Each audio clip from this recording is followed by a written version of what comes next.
So, I haven't done much cricket content yet because the World Cup in football has really taken over, but this is also a cricket channel and other sports as well. And some cricket people have asked me about my opinion of England's coach Brendan McCullum and the situation with Ben Stokes now retiring from international cricket. Basically, what happened after the first Test match against New Zealand, which England won, Ben Stokes and Gus Atkinson went out for a meal and a couple of drinks, got into an altercation with, I think, a Saracens rugby player.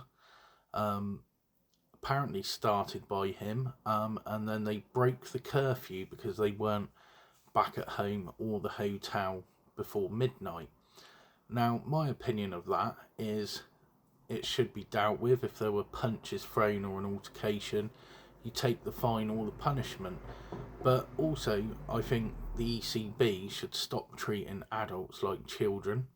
You're an adult, you're entitled to go for a meal, you're entitled to have a few drinks with your mates, and you should be able to trust the adult players of not going too stupid with a drink and being able to control how many they have. If they break that trust, then I get the curfew and I get you coming down on them like a ton of bricks. But there was 10 days before the second test, which then in the second test you suspend Gus Atkinson and Ben Stokes from playing the second test. We lose that. We then lost the third test last week. And I think Ben Stokes put his finger up to the ECB, the way he opened the batting and just swung from the hips. Look, I think we're going to miss Ben Stokes hugely. He's without doubt one of the best all-rounders that we've ever had. He takes wickets bowling, he makes something happen, and, he's won us games of cricket with the bat. So I think it's a great shame. I think he's sort of been forced out. My opinion on Brendan McCullum as head coach, I don't think he's a test match coach.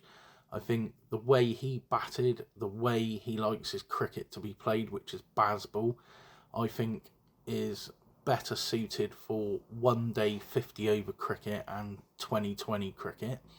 And I think he would be the perfect head coach for those two teams. On the test side, I would look at bringing in Justin Langer, who did a great job with the Aussies, Jason Gillespie, who I think is a good upcoming coach. Maybe bring back Andy Flower, who was probably one of England's best coaches.